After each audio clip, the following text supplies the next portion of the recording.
Hermanos, vamos a volver al capítulo 4 de Juan. Acabamos de leer una parte de este texto. Y es un gozo una vez más estar aquí con ustedes y compartir algo de la palabra de Dios. Tenemos que recordar, hermanos, que el mundo estaba en muy mala condición. La historia de la humanidad siempre ha sido así. Después de la creación, el número de los seres humanos pues llenaron la tierra, pero no solamente con su presencia, pero con su maldad. Y fue necesario que Dios entonces destruyera la tierra con un gran diluvio en los días de Noé. Dios salvó la humanidad por medio de una sola familia, la única que Dios juzgó digno de seguir aquí en la tierra.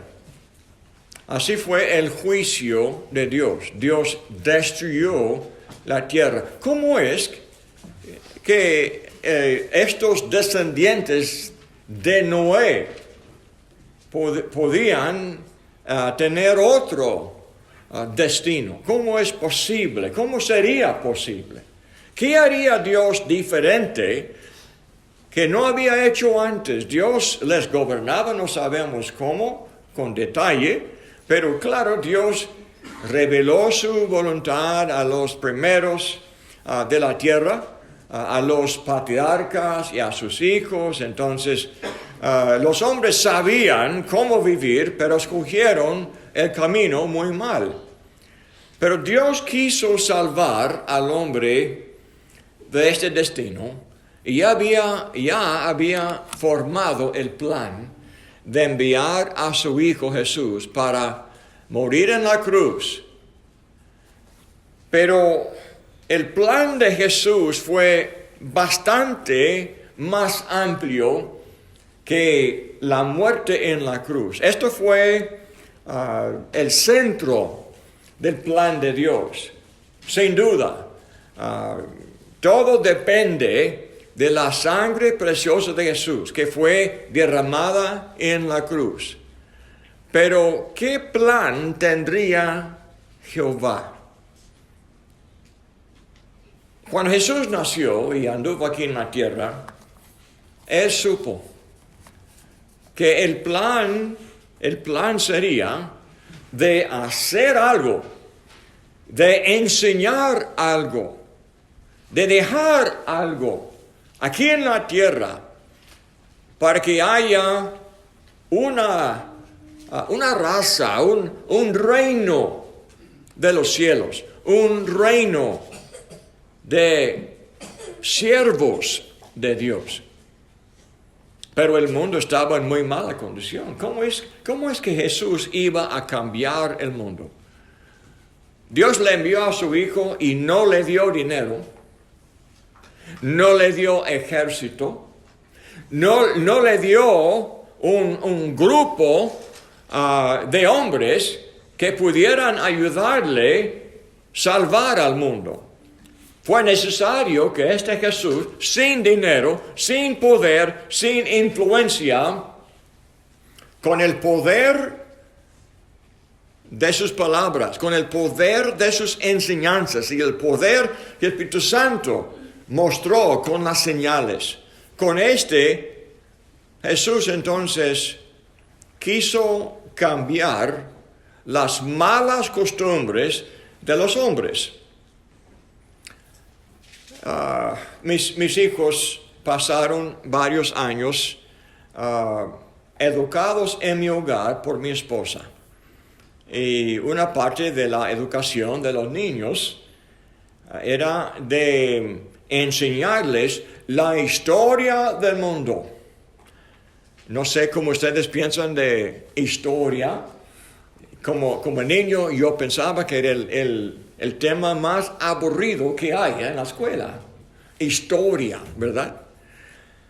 Pero fue necesario enseñar a mis hijos y mi esposa trabajando y me enseñó el libro de historia y yo pensaba que sería buena idea leer ¿qué diferencia hay entre las historias que hemos tenido en la escuela y los que ahora podíamos enseñar a nuestros hijos? Y comencé a leer y leer y leer historia de los hombres. ¿Cómo fue? Es historia de guerras. Toda la historia de todas las naciones es historia de la barbaridad que un pueblo hace al otro pueblo. Y leemos no solamente de los muertos, pero de la rapiña y del abuso y del terror y del sufrimiento y del hambre y de claramente juicio de Dios. En toda la historia de los hombres ha sido así. Y así fue en los días de Jesús. Podemos leer de miles y miles y miles de soldados que perecieron en las guerras de los romanos en contra de los bárbaros del norte y de otros pueblos que ellos dominaron para establecer la paz romana. Pero Dios no es así. En sí mismo, Dios no es cruel. Dios juzga a los hombres, pero Dios es Dios de amor. Dios siempre ha querido que todos los hombres tuvieran el corazón que Él tiene. Un corazón de amor, de dignidad, como acabamos de cantar, esta unidad que buscamos en la iglesia, esta armonía que tenemos en la familia de Dios. El deseo de Jesús fue de enseñar a los hombres el concepto de la misericordia. Aquí en Juan 4 enfrentamos la historia de Jesús cuando Él enseñó a una samaritana. La historia atrás de eso es la historia de guerra y de sufrimiento de siglos, pero entre los judíos y los samaritanos, entre los judíos y los gentiles antes, y existía un mal prejuicio en contra de los samaritanos, en el cual los judíos no tenían nada con los samaritanos. No querían ni siquiera saludarles a ellos. Una vez cuando Jesús pasaba por esta tierra, algunos samaritanos no querían recibirles a ellos y los hijos de Zebedeo pidieron a Jesús permiso de llamar fuego del cielo para quemarles. Y así fue el sentimiento entre los judíos y los samaritanos. Jesús los regañó. No entendían ellos el corazón de Jesús. Y aquí tenemos un buen ejemplo. Lea conmigo de Juan 4.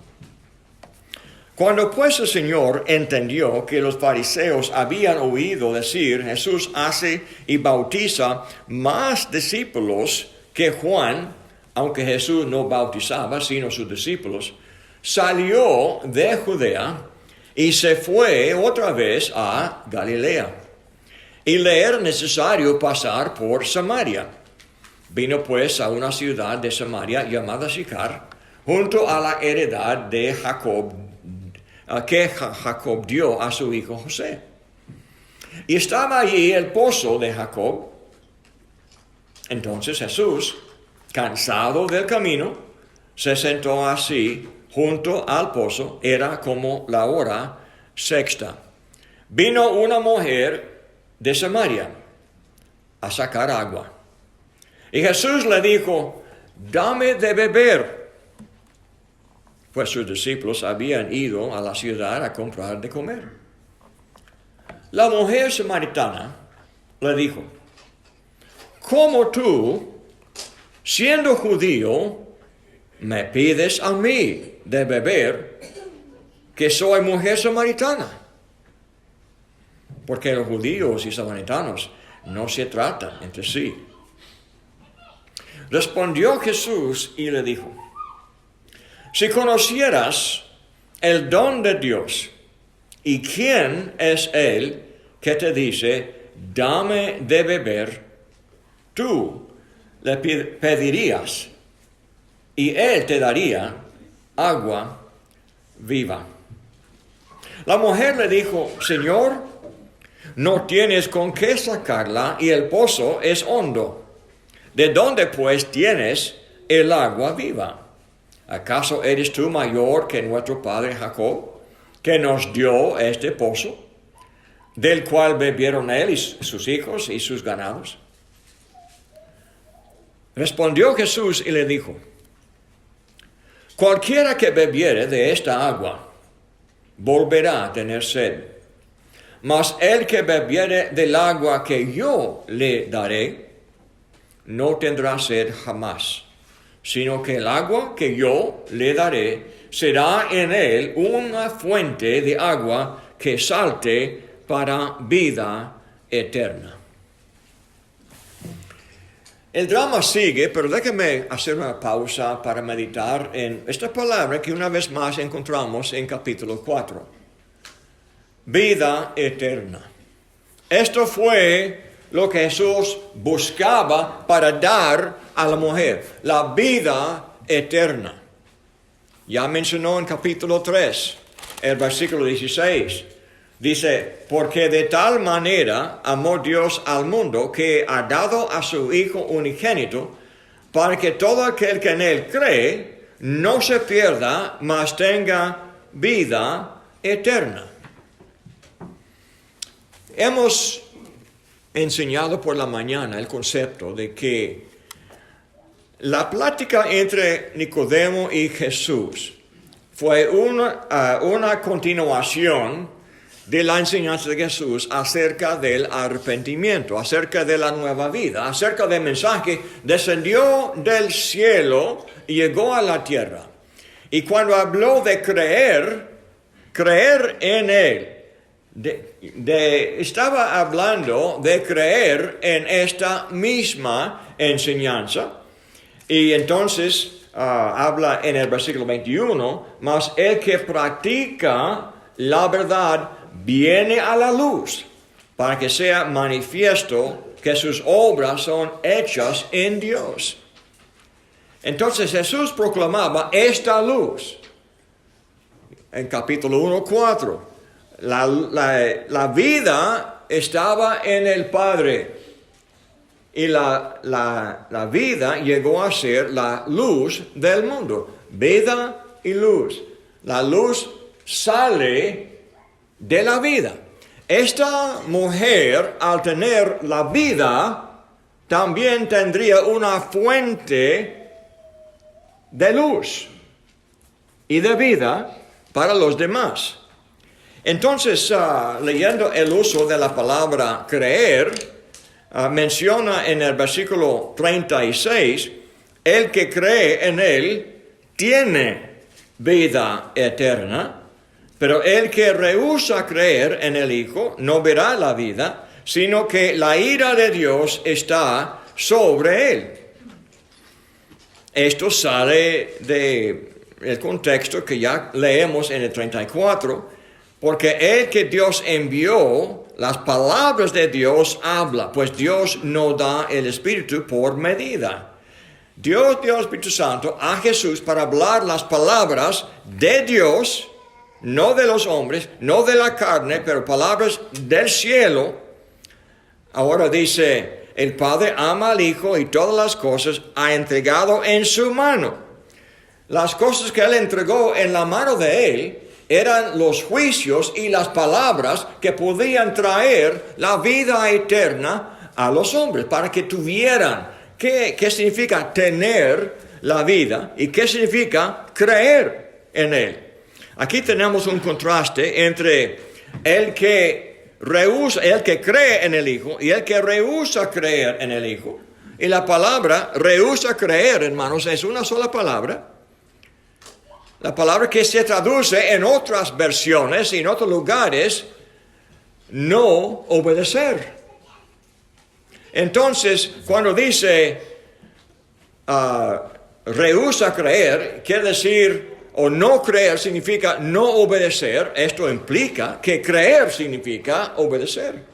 No hay manera para evitarlo. Entonces, capítulo 12 de Juan, cuando termina de hablar de toda la enseñanza de Jesús, dice 49, Juan 12, 49, porque yo no he hablado por mi propia cuenta. El Padre que me envió, Él me dio mandamiento de lo que he de decir y de lo que he de hablar.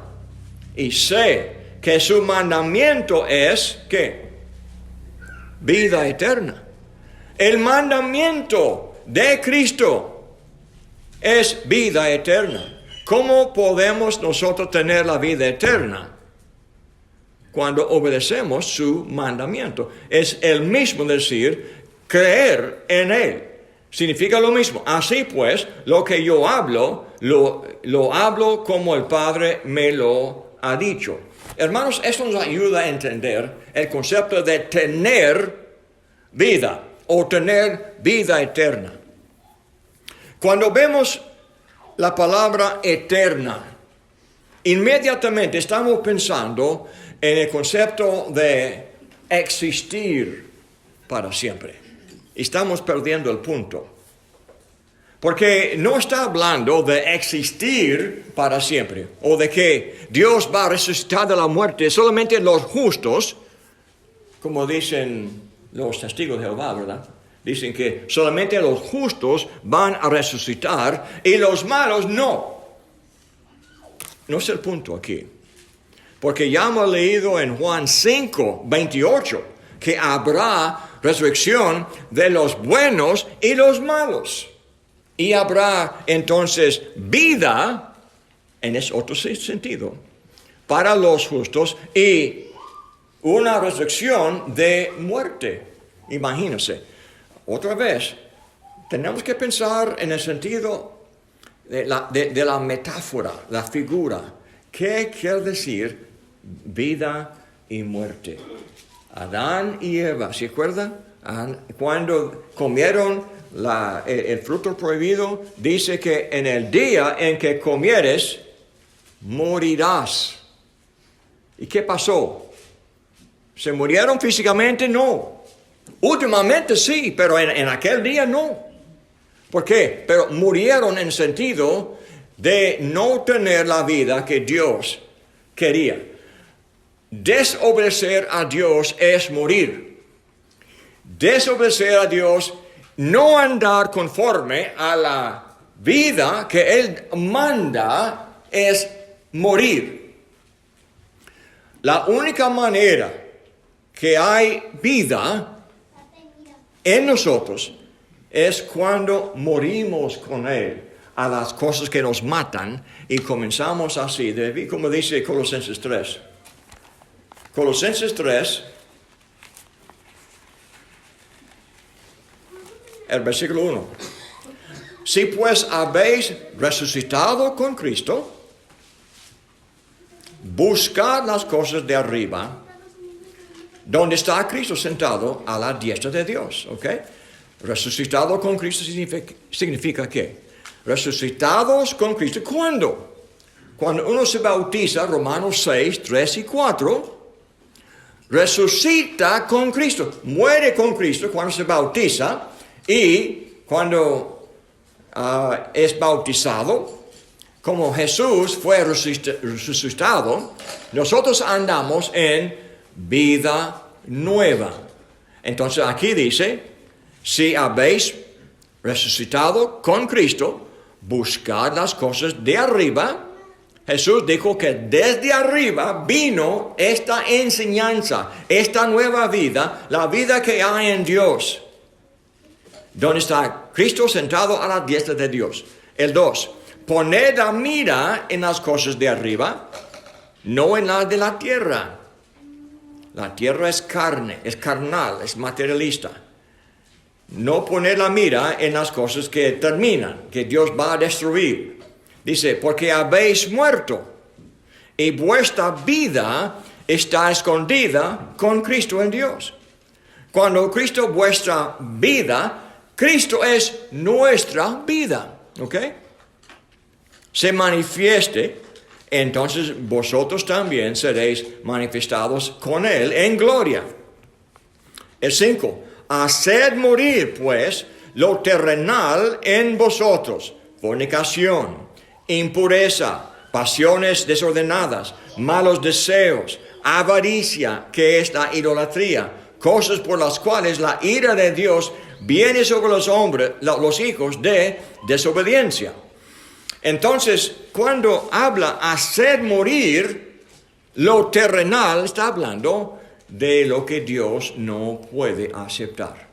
Hay muchos detalles que nos enseñan cómo vivir, que agrada a Dios, pero debemos de hacer morir para que viva Cristo en nosotros. Gálatas 2:20 entonces. Gálatas 2:20. Con Cristo estoy juntamente crucificado. Y ya no vivo yo, mas vive Cristo en mí. Y lo que ahora vivo en la carne, lo vivo en la fe del Hijo de Dios, el cual me amó y se entregó a sí mismo por mí. Ya no vivo yo, mas vive Cristo en mí. Ahora, esto es mi vida. Mi vida es Cristo, porque ahora yo vivo como Él. Yo pienso como Él. Pienso y así también vivo conforme a la voluntad de Jesús. Esto es simplemente la nueva vida que Jesús enseñó. Ahora, volviendo a Juan 4, tenemos a Jesús frente a esta samaritana. Y Jesús quiere que esta mujer tenga esta vida. ¿Qué es lo que Jesús quería darla? ¿Fue un don misterioso? ¿Sería tal vez un milagro que cambiaría su forma de pensar o vivir? En muchos casos oímos este concepto de que será en él una fuente de agua que salte para vida eterna. Uno está pensando en algo en el cual el poder divino del Espíritu Santo viene dentro de uno y uno siente un calor, y entonces en este calor Dios por milagro pone una nueva forma de vivir. Hermanos, no es tan misterioso. Jesús la iba a enseñar. Cuando ella dijo, dame esa agua, Jesús comenzó a enseñarla.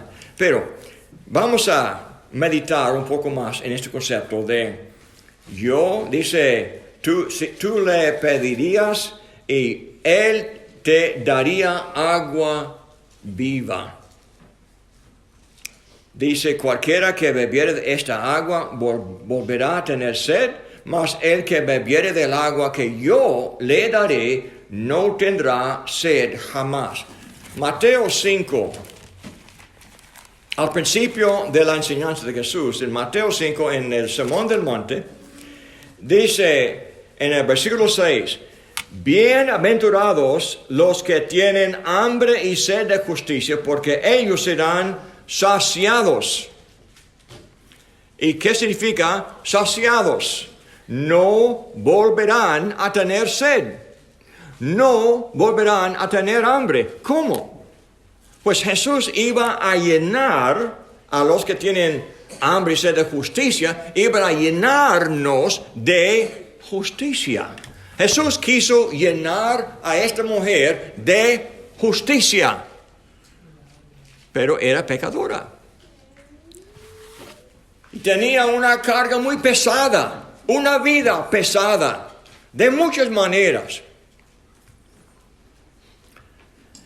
Dice, no tendrá sed jamás, sino que el agua que yo le daré será en él una fuente de agua que salte para vida eterna. Hermanos, no es solamente que Jesús iba a convencerla a ella de terminar de hacer la barbaridad de la vida que vivía. Jesús tenía aún más optimismo para ella. Quiso darla no solamente una vida borrada del pasado y de los errores pasados y de las malas costumbres pasadas, pero también iba a darle la capacidad de bendecir a otros, una fuente de vida. Dice, yo le daré, será en él una fuente de vida que salte para vida eterna. Si sale de uno mismo, una fuente, pero es una fuente para vida eterna, no es solamente para uno mismo. Uno va al pozo para sacar agua para mí mismo. Así yo saco agua para que yo beba. Pero si yo mismo soy una fuente, ¿para quién soy una fuente de agua viva? Para los que vienen a mí, como venían a Jesús.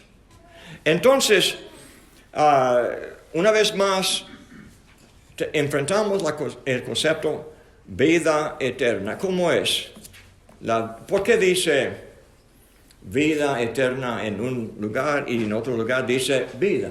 ¿Vida o vida eterna? ¿Qué diferencia hay? Hermanos, no hay diferencia. En el contexto, la frase vida eterna se usa intercambiablemente con la palabra vida. No está hablando de algo que podemos esperar y cuando morimos y vamos al cielo tendremos vida eterna. Está hablando de tenerlo ahora. Tener esta vida es tener esta vida que también se llama vida eterna. Por su naturaleza, hermanos, por su naturaleza, la vida que Dios nos da satisface. Esta vida es de Dios, es divina. ¿Cómo es Dios? Dios es eterno. Todo lo que Dios tiene es eterno. La naturaleza divina que tenemos es una naturaleza como Dios tiene. Entonces, la frase vida eterna es digna de llamarse vida eterna, porque es de Dios. Esto no significa que Dios me dio este billete, ahora este dinero, ahora le tengo en mi bolsa y nadie me puede quitar. Esto no es el punto. No está hablando de una posesión. Alguien me da un dinero, alguien me da una bendición, ahora yo tengo y nadie me puede quitar porque es eterno. Hermanos, el punto es, uno que entra en esta vida, entra en una vida por su naturaleza. Nos lleva al cielo, nos lleva a la eternidad en la comunión con Dios. Cuando andamos conforme a su voluntad, no hay nadie que nos pueda destruir. Ese es el punto que tenemos aquí en Juan. Entonces la mujer le dijo, Señor, dame esa agua para que no tenga yo sed, ni venga aquí a sacarla. Jesús le dijo, ve, llama a tu marido y ven acá. Pidió ella el agua viva. ¿Y qué dijo Jesús? Ven, llama a tu marido y ven acá. ¿Por qué dijo eso? ¿No sabía Jesús que tenía 7 esposos y él con quien estaba ella no era su esposo? ¿No sabía Jesús? Pues, claro que obviamente sabía. ¿Por qué dijo Jesús eso? Porque para dar a ella la vida eterna tuvo que juzgarla. No nos gusta, hermanos, el juicio de Cristo. No nos gusta la corrección de la palabra de Dios. Cuando Dios me regaña, a mí no me gusta. No quiero escucharlo, pero necesito escucharlo. No hay esperanza, no hay perdón para mí si no oigo la corrección y el juicio de Dios.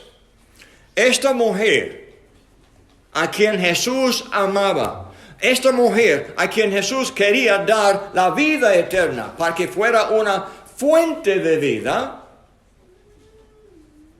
Jesús tuvo que corregir la vida para que pudiera ella arrepentirse y buscar mejor vida. Respondió la mujer y dijo, no tengo marido. Jesús le dijo, bien has dicho, no tengo marido, porque 5 maridos has tenido y el que ahora tienes no es tu marido. Esto has dicho con verdad. Y estaba yo equivocado. Yo dije 7, ¿verdad? Cuando uno llega a 5 maridos, yo creo que debe ser 7, ¿verdad? Fue mucho. 5 maridos. Ahora tenía otro más. Tenía el sexto compañero y no era su marido. Le dijo la mujer, Señor, me parece que tú eres profeta. Ahora, la maravilla es que, ahora, Cristo la regañó, la avergonzó y no se enojó. Imagínense, no se enojó. ¿Por qué? Buscaba tal vez el agua viva. Tal vez entendió, obviamente entendió, que Jesús no fue cualquier hombre. Entonces, Jesús había demostrado un conocimiento que solamente Dios en el cielo podía tener. Dice entonces, me parece que tú eres profeta. Ahora tiene ella una pregunta. Nuestros padres adoraron en este monte y vosotros decís que hay en Jerusalén es el lugar donde se debe adorar. Esto fue el debate entre los judíos y los samaritanos, porque los samaritanos estaban en el centro de este lugar. Entonces ahí estaba, en el pozo había 2 montañas, Gerizim y Ebal, y un monte era monte de bendición de Moisés y otro monte era monte de maldición. Y de allí Deuteronomio 30 fue leído delante de toda la nación de Israel. Y más adelante en la historia de ellos, los samaritanos adoraron a uno de los 2 montes como el lugar sagrado. Pero Dios había dado a los judíos el templo de Salomón encima del monte Sión.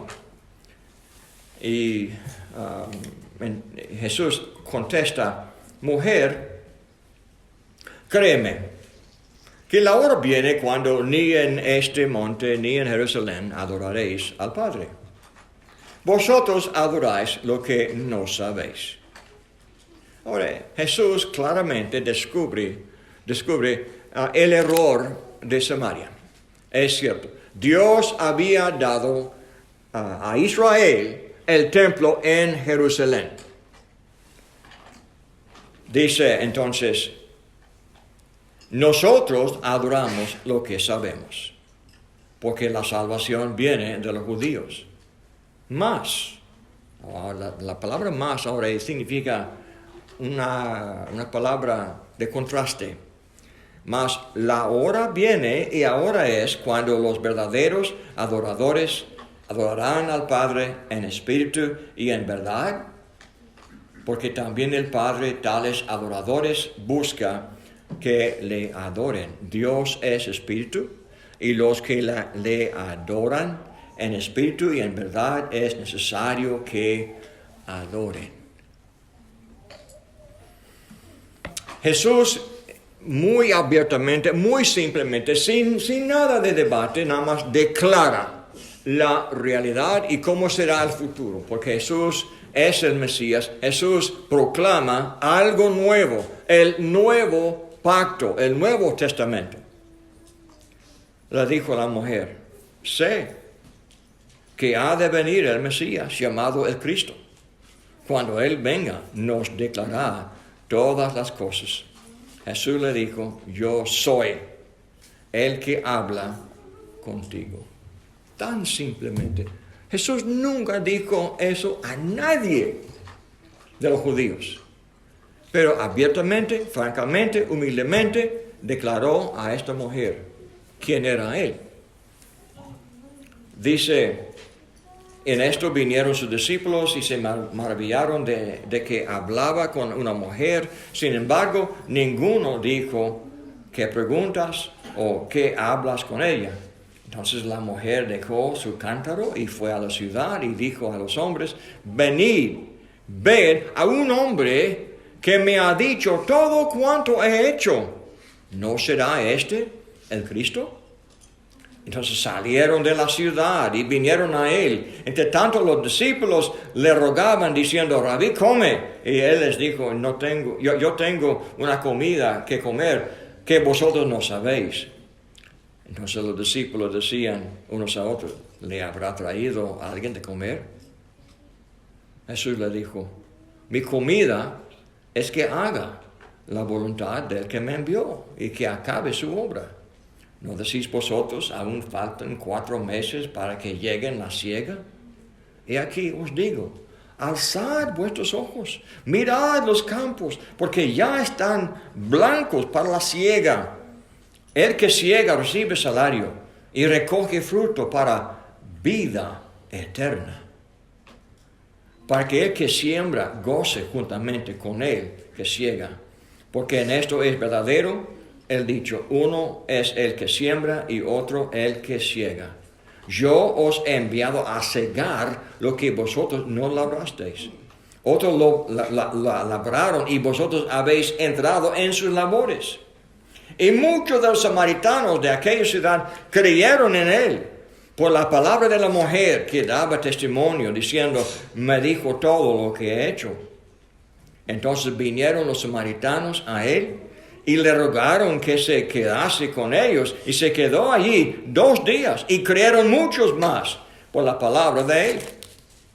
Y decían a la mujer, ya no creemos solamente por tu dicho, porque nosotros mismos hemos oído y sabemos que verdaderamente este es el Salvador del mundo, el Cristo.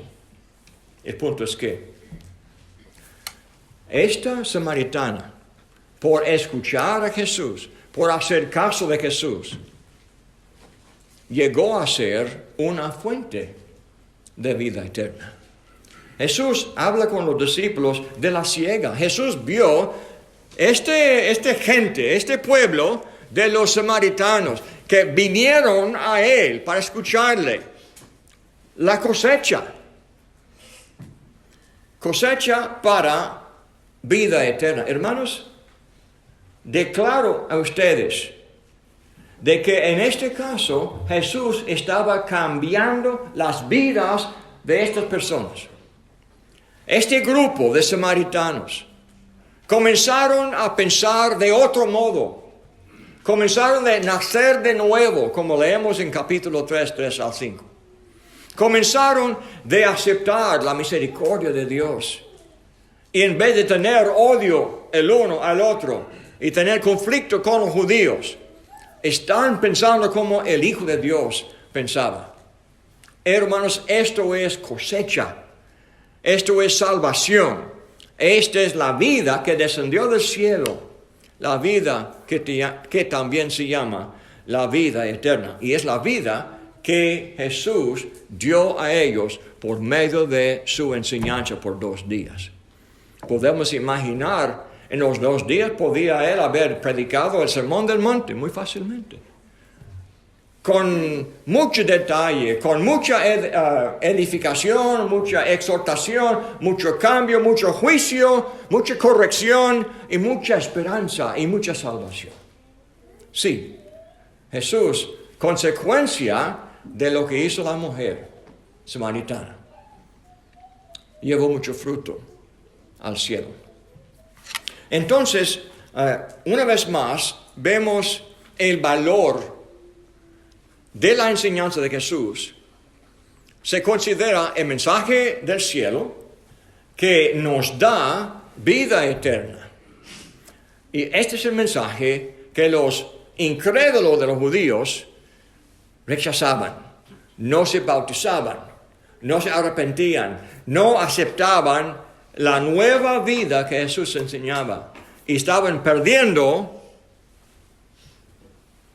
la vida eterna. Estaban perdiendo todo este concepto que Jesús trajo desde el cielo para bendecir a los hombres y cambiar. Ellos tal vez, la gran mayoría tal vez, nunca aceptaron el mensaje, pero sobrevivió con mucho poder este esfuerzo y siguió por siglos y siglos. Ahora, 2000 años después, vemos el efecto, el cambio que el Evangelio ha hecho en las vidas de muchos. Y este Evangelio puede también producir el mismo cambio en tu vida. No hay pecado tan grave que Cristo no puede corregir. Esta mujer tan confundida, 5 matrimonios. ¿Cuántos de ustedes han tenido 5 matrimonios? 2 o 3 tal vez, pero 5. ¿Cómo? ¿Cómo fue posible que ella tuviera esperanza? A veces nosotros no queremos bautizar a alguien porque es una pérdida de tiempo, ¿verdad? Mire, su matrimonio tan torcido, tan perdido, o es una mujer fornicaria, o es un hombre mujeriego, y es una pérdida de tiempo de enseñarles el Evangelio. No, hermanos. No hay hombre y no hay mujer que el Evangelio no puede salvar de las malas costumbres de esta vida. Pero hay que tener la humildad, hay que tener un espíritu pobre, dispuesto a escuchar el mensaje para que haya esta esperanza. Hermanos, esto es el mensaje. Que Dios los bendiga. Esperamos que podamos seguir adelante y también apreciar el gran tesoro que hay en el mensaje de Jesús. Y que Dios los bendiga, hermanos.